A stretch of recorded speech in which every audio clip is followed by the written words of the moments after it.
आज हम लोग समसामयिक भारत में एक नया चैप्टर स्टार्ट करेंगे, बैंकों का राष्ट्रीयकरण। इसके बारे में हम लोग डिटेल में पढ़ेंगे क्योंकि इसमें बड़ा क्वेश्चन भी पूछा जा सकता है आपसे और छोटे क्वेश्चन भी आराम से पूछे जा सकते हैं। तो बैंकों के राष्ट्रीयकरण का अर्थ है बच्चों कि जो बैंकिंग व्यवस्था है उसमें जितने भी कार्यरत बैंक हैं उसमें जमा राशि के हिसाब से या विभिन्न मापदंडों को अपनाकर बैंकों को सरकारी क्षेत्र में लाना। बैंकों का राष्ट्रीयकरण भारत के आर्थिक इतिहास की एक बहुत महत्वपूर्ण घटना है। जब स्वतंत्रता प्राप्त हुई तो उस समय और उससे पूर्व भारत की जो बैंकिंग व्यवस्था थी वो निजी क्षेत्र के हाथ में थी। अधिकांशतः निजी क्षेत्र के बैंक कार्यरत थे जिनको राष्ट्रीय आर्थिक सामाजिक विभिन्न मुद्दों से कोई सरोकार नहीं था। ये बैंकिंग क्षेत्र का कार्य केवल अपने हितों की पूर्ति के लिए करते थे। उनके द्वारा जो राशि उपलब्ध कराई जाती थी वो बड़े बड़े उद्योगपतियों पूंजीपतियों को उपलब्ध कराई जाती थी। आम जनता को इसका कोई लाभ प्राप्त नहीं था। इस तरह से कुल मिलाकर जो उस समय की आर्थिक स्थिति थी बच्चों बैंकिंग क्षेत्र में, वो उसमें अनेक विसंगतियां थी, अनेक कमियां थी। जो बैंकिंग व्यवस्था थी वो संतोषजनक नहीं थी। यहाँ पर कालाबाजारी, मुनाफाखोरी, कई तरह की गतिविधियाँ संचालित हो रही थी। ऐसी स्थिति में सरकार ने नियंत्रण स्थापित करने के लिए इन बैंकों पर 1949 में भारतीय बैंकिंग नियमन अधिनियम पारित किया, जिसके माध्यम से रिजर्व बैंक को जो निजी क्षेत्र के बैंक थे उन पर नियंत्रण स्थापित करने के लिए पर्याप्त अधिकार दिए। लेकिन उसके बाद भी उस व्यवस्था में आशाजनक सुधार नहीं हुआ। अतः यह जरूरी माना गया कि इन बैंकों को सरकारी क्षेत्र में शामिल किया जाए ताकि स्थिति में थोड़ा सुधार लाया जा सके। 1955 में सर्वप्रथम भारतीय स्टेट बैंक की स्थापना सरकारी क्षेत्र के अंतर्गत की गई और इसके बाद प्रधानमंत्री इंदिरा गांधी के समय में 19 जुलाई 1969 को उन्होंने बैंकों के राष्ट्रीयकरण को देश के आर्थिक और सामाजिक हितों के लिए आवश्यक मानते हुए उन्होंने राष्ट्रीयकरण की घोषणा की, जिसमें 14 बैंकों को शामिल किया गया जिनकी जमा पूंजी 50 करोड़ या उससे अधिक थी। तो उस समय जो इन 14 बैंकों के राष्ट्रीयकरण की घोषणा हुई तो उस संबंध में एक रिट जारी की गई, रिट प्रस्तुत की गई राष्ट्रीयकरण के संबंध में, और 10 फरवरी 1970 को सुप्रीम कोर्ट ने अपने एक निर्णय से राष्ट्रीयकरण को दोषपूर्ण बताकर उसको अवैध घोषित कर दिया। इस संबंध में सरकार की ओर से 14 फरवरी 1970 को एक अध्यादेश जारी किया गया और 26 फरवरी 1970 को संसद में एक विधेयक प्रस्तुत करके उसको पारित किया गया, जिसके बाद 31 मार्च 1970 को राष्ट्रपति के हस्ताक्षर और सहमति प्राप्त होने के बाद बैंकों का जो राष्ट्रीयकरण का कार्य था उसको वैध घोषित किया गया। इस तरह जो 14 बैंक थे उनका सर्वप्रथम राष्ट्रीयकरण किया गया। तो बच्चों ये ध्यान रखना कि सबसे पहले कितने बैंकों का राष्ट्रीयकरण हुआ? 14 बैंकों का राष्ट्रीयकरण का कार्य किया गया। सर्वप्रथम जो राष्ट्रीयकरण किया गया बैंकों का वो 14 अनुसूचित वाणिज्यिक बैंक थे जिनके पास 15 करोड़ या उससे अधिक की जमा राशि थी। उसके बाद राष्ट्रीयकरण की प्रक्रिया आगे चलती रही।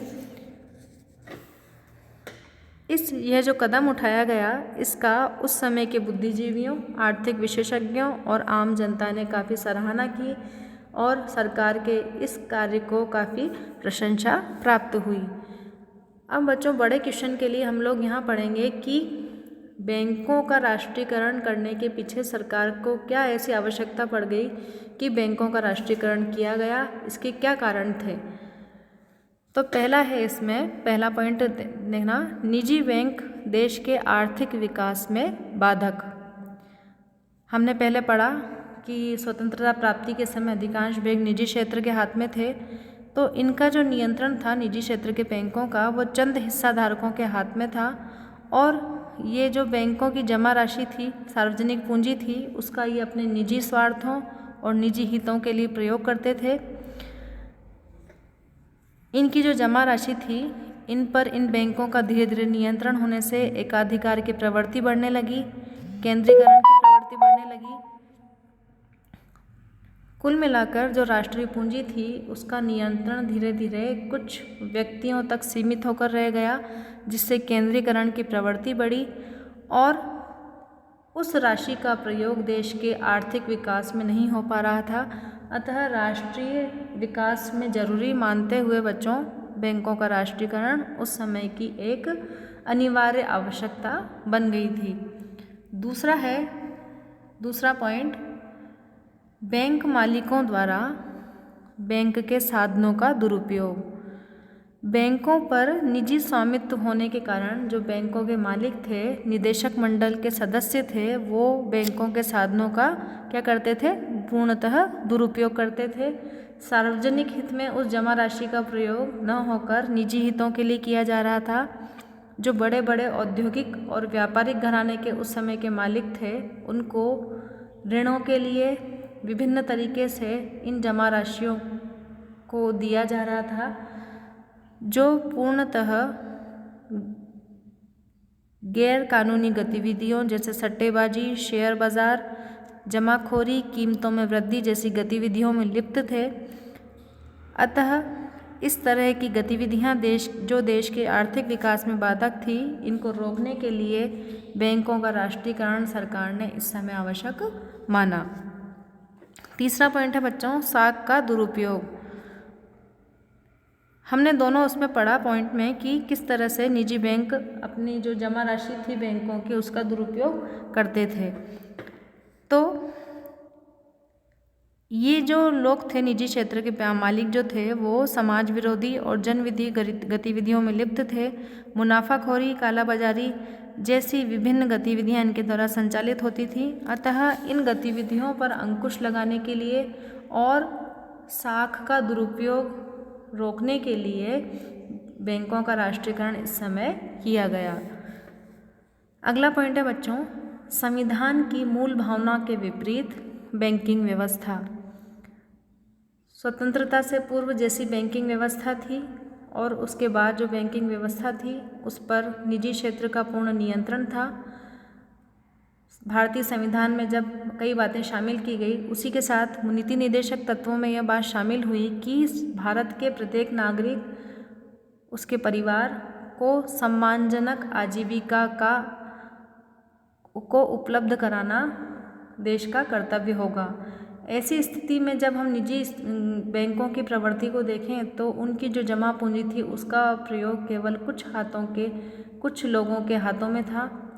देश के हित में उस धन का प्रयोग नहीं हो रहा था और जो बैंकिंग क्षेत्रों पर निर्भर पूंजीपति और औद्योगिक घरानों के लोग थे वो आर्थिक एकाधिकार की प्रवृत्ति को बढ़ावा दे रहे थे। अतः ऐसी स्थिति में बैंकों का राष्ट्रीयकरण करना आवश्यक हो गया। अगला पॉइंट है बच्चों, बैंक के नीति निर्धारण में जो मालिक था वर्ग निजी क्षेत्रों का, उनकी मनमानी। पहले हम जो स्थिति पढ़ी हमने उसमें जो निजी व्यापारिक बैंक थे, इनकी जो जमा राशि का दुरुपयोग यहाँ के मालिक अपने हितों की पूर्ति के लिए कर रहे थे। एकाधिकार औद्योगिक घराने बैंक संचालन की नीति अपने हितों को ध्यान में रखकर बनाते थे, जिससे क्या हो सके, उनके स्वार्थों की पूर्ति हो सके, उनके कार्यों का प्रयोग हो सके। बैंकों की शाखाएं खोलने तक में ये गलत नियम बनाते थे। अधिकतर शाखाएं शहरी क्षेत्रों में खोली जाती थी, ग्रामीण क्षेत्रों की पूर्णतः उपेक्षा की जाती थी। उन्हें राष्ट्रीय और सामाजिक हितों से कोई मतलब नहीं था। अतः राष्ट्रीय हित को साधने के लिए बैंकों का राष्ट्रीयकरण आम जनता ने और सरकार ने उपयोगी माना। अगला पॉइंट है बच्चों, कृषि के प्रति उदासीनता की नीति। जब हम स्वतंत्रता के बाद की अर्थव्यवस्था देखें तो उस समय लगभग 85% जनसंख्या अपनी आजीविका के लिए कृषि पर निर्भर थी। ऐसी स्थिति में जब कृषि पर ध्यान नहीं देंगे तो देश के विकास की आशा नहीं की जा सकती थी। अतः सरकार के लिए ज़रूरी था कि बैंकिंग क्षेत्र के माध्यम से कृषि के विकास के लिए ऋण उपलब्ध करवाए जाएं, किसानों की स्थिति में सुधार किया जाए। लेकिन जो निजी बैंक थे वो कृषि क्षेत्र की वित्तीय आवश्यकताओं के प्रति उदासीन थे। न तो आज़ादी से पूर्व और न ही आज़ादी के बाद कृषि क्षेत्र के विकास पर इन बैंकों ने ध्यान दिया और ये जो अपना ऋण व्यवस्था थी वो केवल निजी क्षेत्रों में, निजी हाथों में केंद्रित रखना चाहते थे। कृषि क्षेत्र में ऋण देने में ये कोई रुचि नहीं रखते थे। अभी भी कृषि क्षेत्र में सूदखोरों महाजनों का अस्तित्व था जिनको कृषि सुधार और भूमि सुधार के माध्यम से समाप्त किया गया। ऐसी स्थिति में कृषि विकास और किसानों की ऋणग्रस्तता की प्रवृत्ति को समाप्त करने के लिए बैंकों का राष्ट्रीयकरण एक जरूरी काम हो गया था। अगला पॉइंट है बच्चों, ग्रामीण और शहरी क्षेत्रों की उपेक्षा। जो निजी बैंक थे उन्होंने, हमने पहले भी पढ़ा कि जो अपनी शाखाएं खोली वो अधिकतर शहरी क्षेत्र में खोली। ग्रामीण क्षेत्रों एवं कस्बों में शाखाएं खोलने के इनके ऊपर इन्होंने कोई ध्यान नहीं दिया। इससे बैंकिंग सुविधाओं का असंतुलित विकास हुआ, असंतुलन की स्थिति व्याप्त हुई। ग्रामीण क्षेत्रों के प्रति इस व्यवहार के कारण अनेक आर्थिक दुष्प्रभाव हुए और जनता के व्यापारिक हितों की भारी उपेक्षा हुई। इसका एकमात्र हल बस अब बैंकों का राष्ट्रीयकरण ही रह गया था। अगला पॉइंट है बच्चों, लघु व्यापार एवं उद्योगों के प्रति भेदभावपूर्ण नीति। राष्ट्रीयकरण के पूर्व बड़े एकाधिकार उद्योग और कंपनियां जितनी भी थी उनको बैंक ऋणों में प्राथमिकता दी जाती थी। जो लघु क्षेत्र के उद्योग थे उनको बैंकों से ऋण मिलना इतना आसान नहीं था। छोटे व्यापारियों, उद्योगपतियों, कुटीर उद्योगों आदि को वित्त क्षेत्र के लिए जो ऋण उपलब्ध होते थे, स्रोत थे, वो बिल्कुल उपलब्ध नहीं थे। वो अभी भी आपसी लेन देन के लिए, ऋण के लिए जो महाजन वर्ग थे उन पर निर्भर थे। लेकिन आज़ादी के बाद देश के विकास के लिए कुटीर और लघु उद्योगों पर जोर देना जरूरी था, क्योंकि रोजगार की आवश्यकता भी थी लोगों को। अतः सरकार के लिए ज़रूरी था कि जो निजी क्षेत्र के बैंक हैं उन पर नियंत्रण स्थापित करके सरकारी क्षेत्र में स्थापित किए जाएं, ताकि लघु और कुटीर उद्योगों को आसानी से ऋण प्राप्त हो सकें। अगला पॉइंट है, पंचवर्षीय योजनाओं में निर्धारित प्राथमिकताओं के प्रति बैंकों की उदासीनता। भारत का योजनाबद्ध ढंग से विकास करने के लिए सरकार के द्वारा 1951 में जो पंचवर्षीय योजनाएं थी उनका प्रारंभ किया गया। जो बैंकिंग व्यवसाय था वो निजी क्षेत्र में होने के कारण पंचवर्षीय योजनाओं में वांछित योगदान जो देना चाहिए था वो नहीं दे पाया। निजी बैंकों ने पंचवर्षीय योजनाओं के उद्देश्यों और जो लक्ष्य थे उन पर कोई ध्यान नहीं दिया और अपनी निजी गतिविधियां जारी रखी।